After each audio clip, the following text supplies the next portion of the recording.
Welcome back to Return to Disc. This is episode 24. We have a new arrival this week, The Vagrant from Arrow. Mild-mannered financial clerk Graham Krakowski buys a rundown starter home only to discover a vagrant living in the empty lot across the street, who keeps appearing inside. Attempts to remove the homeless man lead to a feud that spirals out of control and tests Graham's sanity as the vagrant enrages him in twisted games, defiling his home and framing him for gruesome murders. The Vagrant stars Bill Paxton, and one of the few times that he gets a chance to have a leading role, he really goes all out. He was a perfect choice for this. Vagrant is directed by Chris Wallace, who is famous for doing the special practical effects of movies like The Gremlin and The Fly. Now, The Vagrant is considered a cult classic. It didn't have a deep theatrical run when it came out in the 90s. It found its audience on home video, and it found me on home video this week. I had never heard of this film, but it had me at Bill Paxton. We also have Michael Ironside showing up here as a detective. Marshall Bell plays the Vagrant,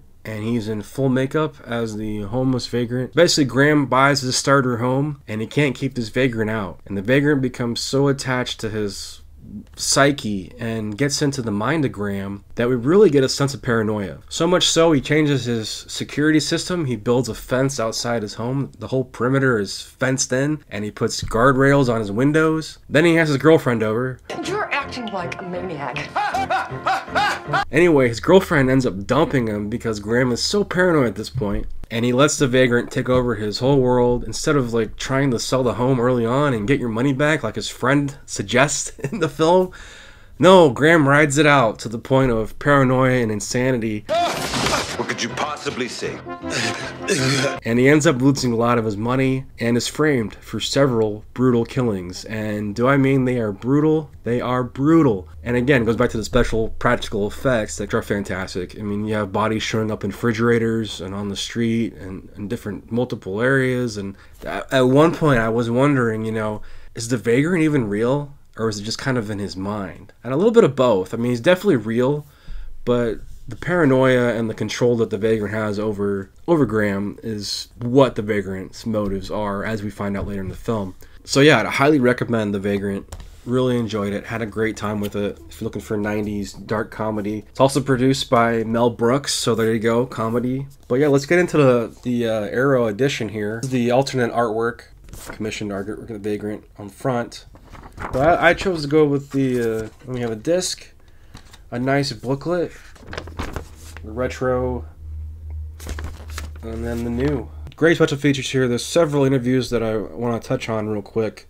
First of all, this is a new 2K restoration from the original negative, and it looks fantastic. Vagrant Memories, a new interview with director Chris Wallace. He talks about the struggles they had budget-wise. He talks about the different stuff that maybe he would have done differently, and then gives a nice tribute to Bill Paxton. And then we have You Were in Hell, a new interview with actor Marshall Bell, who played the Vagrant. Talks about being in makeup for most of the shoot, what that was like, how long it took to put on. Gives a little insight into what he was thinking as the Vagrant, and then he talks about Bill Paxton again. And then Barfus Homicide, a new interview with Michael Ironside, the detective. And Michael Ironside gives a nice tribute to Bill Paxton, and he talks about some of the stuff they did on the outside of the... He talks about some of the stuff they did on the side, outside the shoot, and how great Bill Paxton was as a person. And then we have another interview with Colleen Camp, and she does the same thing. Everybody's echoing the great Bill Paxton. And I gotta say, he's definitely missed, and this is one of the films that you get to see his wide range of acting. The Vagrant is definitely one, if you're a Bill Paxton fan, a must-see. But if you're a fan of like horror comedy, I recommend it as well. But again, it's not for everybody, but I thoroughly enjoyed The Vagrant. Let me know in the comments what you thought of The Vagrant. Okay, the Criterion Collection has announced its May titles, and I haven't seen most of these, but let's go through them. May titles announced. You can pre-order now on their website, looks like. First one we have is Thelma and Louise. I gotta say, I haven't seen it yet. I definitely plan on it. Ridley Scott, Susan Sarandon, Gina Davis. Coming out on a 4K UHD Blu-ray combo. New restoration, looks like, from Ridley Scott. Approved by Ridley Scott. UHD, HDR, 2 commentaries by Scott. Documentary. New interviews. So that's nice. It's nice to have, because a lot of times they poured over stuff from the Blu-ray. But yeah, this is definitely one I got to keep my eye on. The second one that came out, Petite Mammon. I haven't heard of this one at all. It's Celine Sciamma's follow-up to A Portrait of a Lady on Fire. I have heard of that one. Haven't seen it. I need to. I know. Cool. So this came out in 2021. That's pretty quick. Looks like a Blu-ray only. Coming May 2023. Digital remaster, surround sound. Not a whole lot of special features, surprisingly. New conversation with the director, but okay. Targets. This is one I have seen. This is one I'm definitely going to get. This is Peter Bogdanovich's first film, starring Boris Karloff. And if you know anything about Roger Corman and Peter Bogdanovich and their history and all that, I want to say Peter Bogdanovich was kind of like given footage of Boris Karloff, and he was like, "Go, you want to direct a movie? Make this work." Yeah, so this is a new 2K restoration supervised by Bogdanovich, commentary by Bogdanovich, so it's like older commentaries, about 20 years old, wow. So, yeah, that's going to be good. This is on Blu-ray. Cool. This is going to be a good release, guys. Check Targets out if you haven't. Next one is Branded to Kill by Seijun Suzuki, a Japanese new wave bad boy. Seijun Suzuki delivered this brutal, hilarious, and visually inspired masterpiece. Wow. Well, I'm gonna have to check this out too, because that sounds pretty awesome to me. From 1967, not bad, and it's a 4K UHD. Wow. Interviews with the director. Okay. So this is one I'm gonna look up and try to find and try to watch it. And lastly, Wings of Desire, which already has a Blu-ray release. Now it's getting a 4K upgrade through Criterion. Probably a lot of the same stuff here. This is one I haven't seen as well. I know. Let me know in the comments how I need to see all these, because I already know.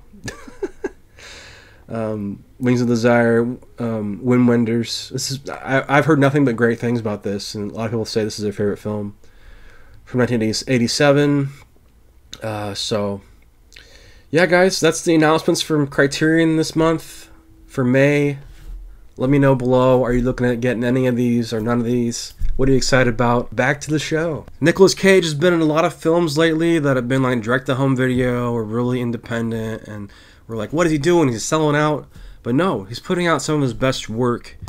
And of late, this one, Pig. A truffle hunter, played by Nicolas Cage, who lives alone in the Oregon wilderness, must return to his past in Portland in search of his beloved foraging pig after she is kidnapped. Pig is written and directed by Michael Sarnowski, whom I've never heard of. And Nicolas Cage is like really dirty looking and long hair, long beard, and all he's been living with is pig, you know, for 15 years in the wilderness, searching for truffles. He has a guy that comes out and takes the truffles into the society, and, you know, that's how he makes his money. So his pig is stolen in this, like, traumatic scene where Nick Cage is knocked down and tries to defend himself, but can't. These thugs take the pig, they wrap it up, take it away. He's pissed. He's like, I gotta find my pig. So he takes the guy that he knows that buys the truffles from him, and he escorts Nick Cage around looking for his pig. The cinematography is amazing. You really get a sense of the nature. The Oregon landscape really makes it cinematic. The performance by Nick Cage, he doesn't go all full Nick Cage like you expect.